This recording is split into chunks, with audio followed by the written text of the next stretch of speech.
This is Radar from the Red Table Out, coming at you with another edition of MLB Observations, the off-season Hotstove edition, Week 7, ending of 2024 regular season, going into this year's 2025. Start off with some quick moves. Carson Fulmer, recently of the Angels, has signed a minor deal with the Pirates. I could have sworn he played for the Pirates before, but we'll see what happened. The Angels actually started him a amount of games this year because he's the starter. Wilkin Rodriguez gone to the Yankees. Jays DFA Nick Raspo. Eric Lauer, the former Brewer left-handed pitcher, signed a minor deal with the Jays. Good organizational depth for the Jays. David Bodie signed a minor deal with the Dodgers. And we all know David Bodie's a third baseman by trade, but the Cubs had played him even as shortstop and second base and the outfield, and of course first base and DH. So it gives the Dodgers a useful piece in case they need it. Tucker Barnhart signed a minor deal with Texas. The former Gold Glove winning catcher is good organizational depth for Texas because we know Jonah Heim doesn't stay healthy. Peter Lambert, the former Rocky starting pitcher, is taking his talent to Japan, so maybe he'll rebound over there. Kyle Muller, former A's pitcher, he's also going to Japan. Nick Solak, the super utility player, former of the Rangers, Mariners, etc., signed a minor deal with the Pirates. Michael Plasmer signed a minor deal with Texas. Connor Capel to Atlanta. Jake Brentz to the Rays. Darren McCollum to the Twins. Matt Souter to the Dodgers. John Dupitler, the Brewers, who signed a minor deal apparently this offseason, said, you can leave because he's going to go to Japan. Dom Nunez, former Rockies and Cubs catcher, signing a minor deal to restay with Cleveland.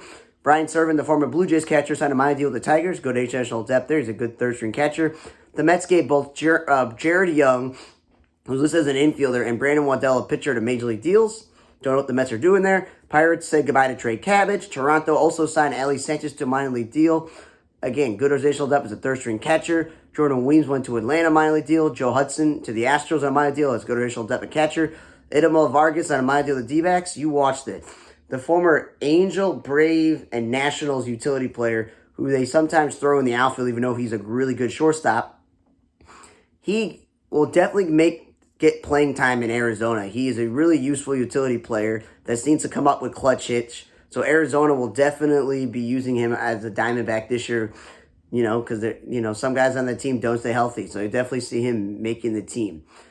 Detroit has outrighted Akil Baddoo officially. Kyle Wright, current Royals pitcher, former Atlanta Braves pitcher who's been injured the last year, has avoided arbitration. Colton Brewer's gone to the Yankees.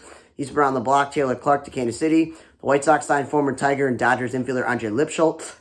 I could have sworn he hit his first career home run when the Tigers were in town with the White Sox at some point last season, or maybe it was this season, and the ball landed in my section, and I didn't want to push any kids, and these kids got it, and I told them you need to ransom it off for, the best things possible, not to, get some crap for it, and then, the brother came by, and I think I met him.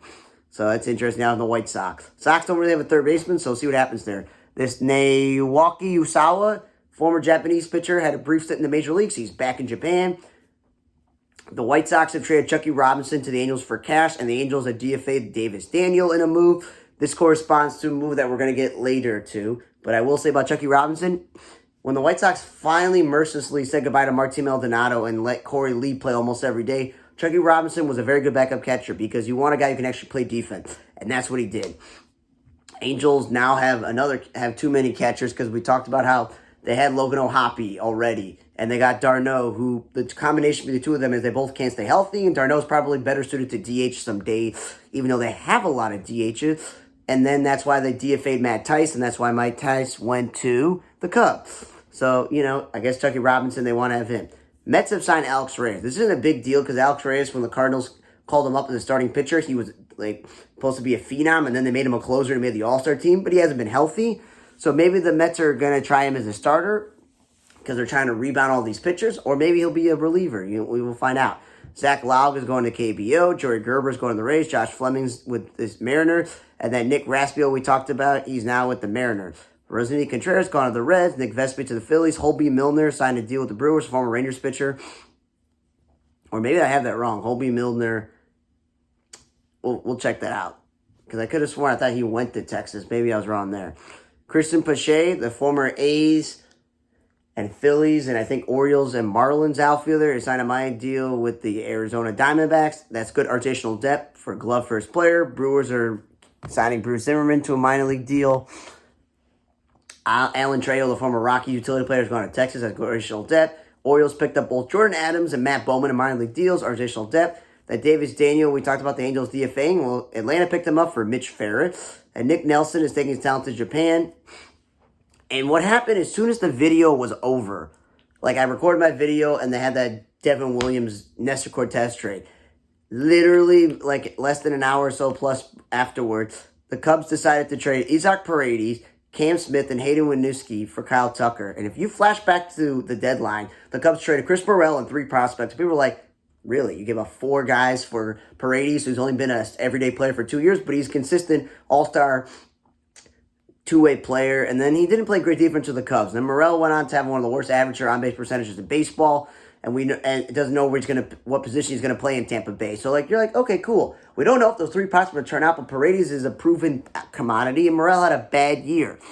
Well, if you add Morel with the 3 prospects, Hayden Winooski and Cam Smith, you're getting yourself to a point where that is 6 guys, 6 players plus Paredes have now left the Cubs organization for Kyle Tucker, who's gonna be free agent. Kyle Tucker immediately makes this outfield and this team better with him in the middle of the lineup.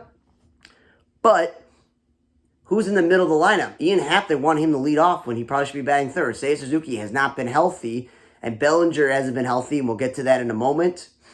And Michael Busch was pretty good for them last year, but that's not really a lot of offense because Swanson and Horner are glove-first players. So I know he's going to make the lineup immediately better, but he's going to maybe on an island by himself. And then as I will get to later, 3 right fielders is way too much for this team. Because of that outfield overload, they cut Mike Tauchman, who was very useful for them, who's now on the White Sox. So the Astros get Paredes, so guess what?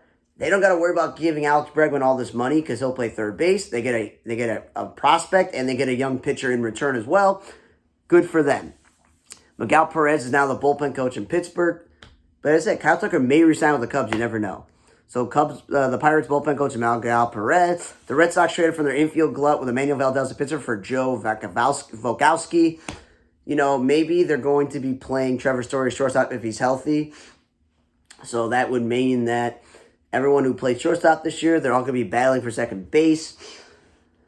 So that's the problem. I can't believe I can't remember the guy who plays Rafaela. He plays center field and shortstop. He may become their second baseman. The Rays have traded Jacob Lopez and Jeffrey Springs to the A's for Joe Boyle, a competitive balance round 8 pick, Jacob Walters, who's a right-hander, Will Simpson. So right there, the Rays have a gluttony starting pitching who last year missed a lot of time due to injuries, but they're all going to come back, like Shane McCullahan, etc. So they're like, well, Jeffrey Springs came back, and he's, not the best starting pitcher in the world, but we turned him into a good pitcher. So you know what? Let's trade him with another player, and we're gonna get we're gonna get a few young players back and a competitive round 8 pick and Will balance pick, and the Rays continue to just load their system. Atlanta signed Brian De La Cruz to a non-guaranteed deal, whatever that means. I was still surprised Miami traded him, but then I realized, I guess he's a free agent. But then when it went to Pittsburgh, I was like, why did Pittsburgh trade for him when, again, O'Neal Cruz was out there playing center field when he's not a center fielder, and De La Cruz is really stretched as a right fielder. He's more probably a left fielder. So in Atlanta, Kelenic didn't have a great season. Up and down with injuries. Michael Harris missed time with injuries. And Acuna's coming off a major injury. So it's good organizational depth for Atlanta.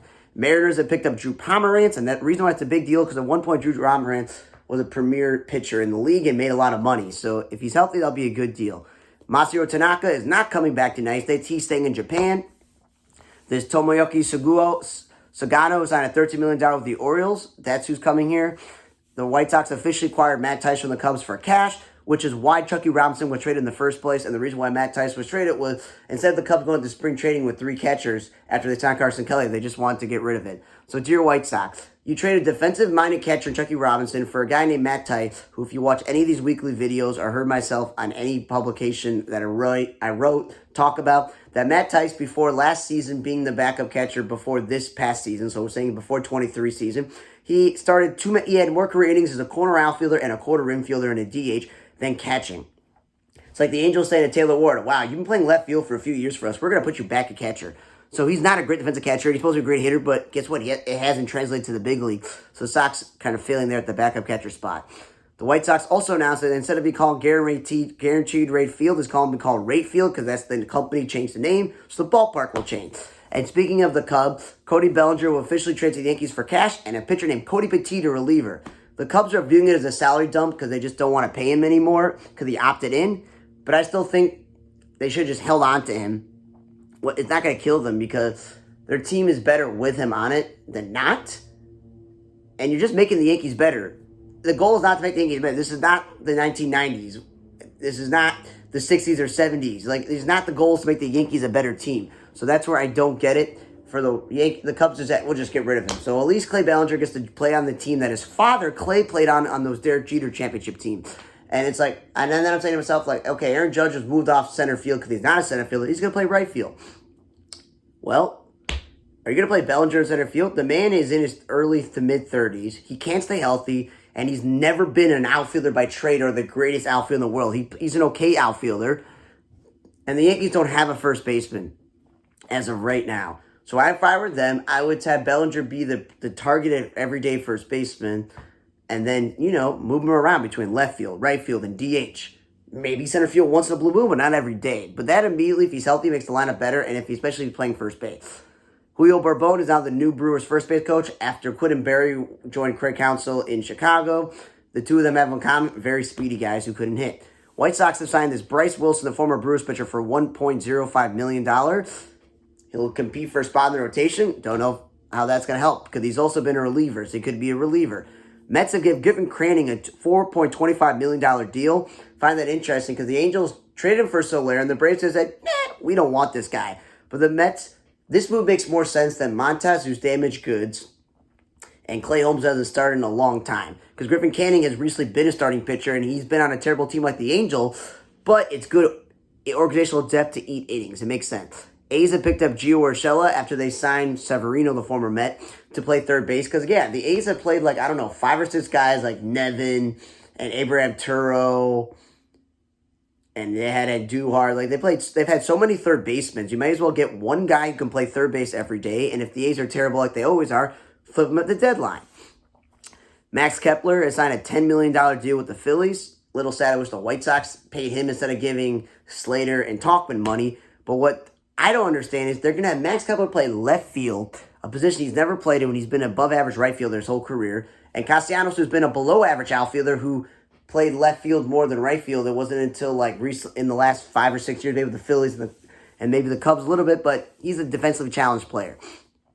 I would just move Castellanos back to left field because that's where he was for most of his career as a natural-born third baseman, that side of the field. And let Kepler play right field, and Brandon Marsh and Rojas play center field, and that's not a bad outfield. And adding Max Kepler to a lineup that is Bryce Harper, JT Realmuto, Alec Boehm, and Nicky Castellanos and Kyle Schwarber is not a bad lineup. But there are also talks they're going to trade Castellanos. I'm like, just switch the outfield around.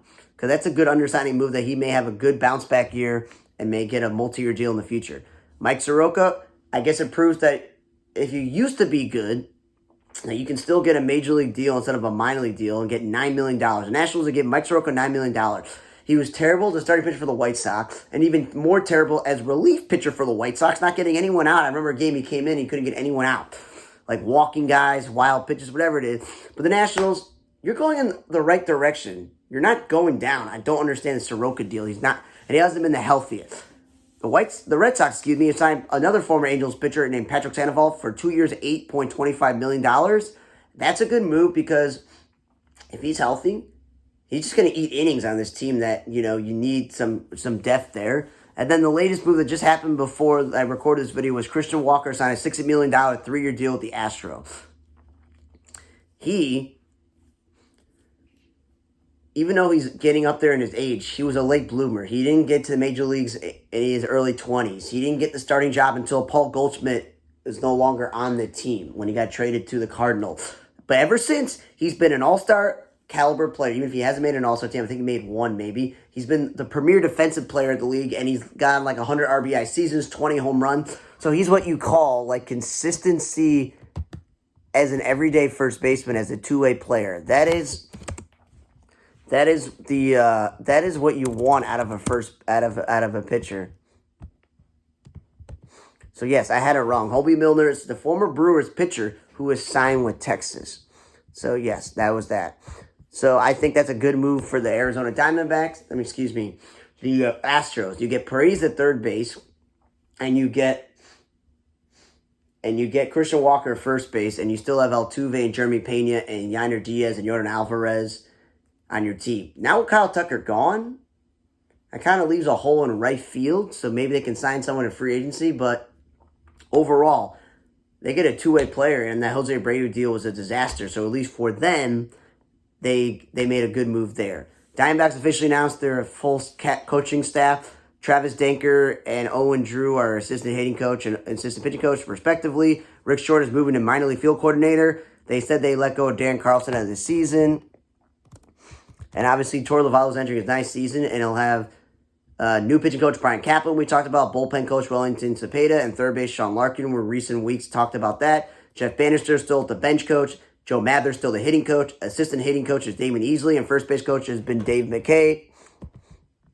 And the Blue Jays finalized their coaching staff with one guy who wasn't announced, the assistant pitching coach Sam Green. Obviously, we talked about bullpen coach Graham Johnson as assistant pitching coach Pete Walker. And they brought in Dave Popkins to work and lead hitting instructor, and Lou Inetti as an assistant. All the rest of the staff are returnees for John Schneider, like associate manager DeMarlo Hale, bench coach Don Manley, first base coach Mark Badinsky, third base coach Carl Febla, sitting coach Hunter Mentz, and mental performance coach John Lannon. And Bobby Witt is topping the pre-arbitration bonus pool at roughly $3.08 million from the pre-arbitration bonus pool, while Paul Skeene will be $2.15 million, and shortstop of the Orioles, Gunnar Henderson, is $2 million. But that makes sense. They're some of the best players in the league. After the award money is paid out, the remaining funds are divided between the top 100 eligible players based on their predetermined wins above replacement formula, which has usually been approved by MLB and Players Association. So, hey, they're using new statistics. Willie Contreras, Cole Reagan, Jared Duran, Jackson Merrill, and Luis Gil were the other players to top $1 million this year. Every player received some money was based on war totals, going down in South Frelick to a little over 232K, so making money there. Now, the last big baseball story I want to get to was I grew up in the 90s, right? And I was aware that aware in the 90s and 2000s there were players taking steroids and they were cheating. But you were enjoying the moment. Baseball went through lockouts and strikes, and the baseball was dying in this country and stopped being national pastime. And the likes of McGuire and Sosa and all the other steroid users were bringing it back with home run chases, and then Barry Bonds, blah, blah, blah. So baseball was complicit in it with the owners and the commissioner and the managers and the front office staffs and everybody continuing the steroid thing. So, but Sammy Sosa wasn't just he used steroids to cheat. He used a cork bat. He pretended he didn't know English when he was on Congress when they were asking about steroids, and he kind of went into infamy. And if you ever read back when Sports Illustrated was actually a publication that came out almost every week to 3 to 4 times a month sometimes. In the summer when it was slow, they have a thing called Where Are They Now? And they would talk about baseball and other sports and people in the world and pop culture that had to do with sports. What are they doing? And you saw how Sammy Sosa looked super white with bleaching of his skin. Oil tycoons and not sure if they're terrorists or not in the Middle East, whatever. But it was interesting to see what he was doing. But he decided to announce his statement to Cubs fans addressing Pete Galatians. Said, I left it all on the field for the Cubs and the Cubs fans because I wanted to make the fans happy. There were times I did whatever I could to recover from injuries to keep my strength up to perform over 160 games. I never broke any laws, but in hindsight, I made mistakes and I apologize. So fine, took him all these years to apologize, and the Ricketts decided, you know what? You're going to be coming to the Cubs convention. So I'm working it. Don't know what days he'll be there, but I will see this guy, and that will be cool. But maybe this is the next step in Sammy Sosa coming back and doing more ambassador work for the Cubs, because he is one of the greatest Cubs players of all time, no matter what you say about it. Cheating. And also, if Barry Bonds, I think, has a statue in San Francisco, I think he can get a statue in Chicago. Don't know if St. Louis is ever going to give Mark McGuire a statue, or Oakland, now that they're in Sacramento and eventually Vegas, if Jose Canseco is ever going to get a statue. Don't know if Roger Clemens is going to get one either, but it's a nice start.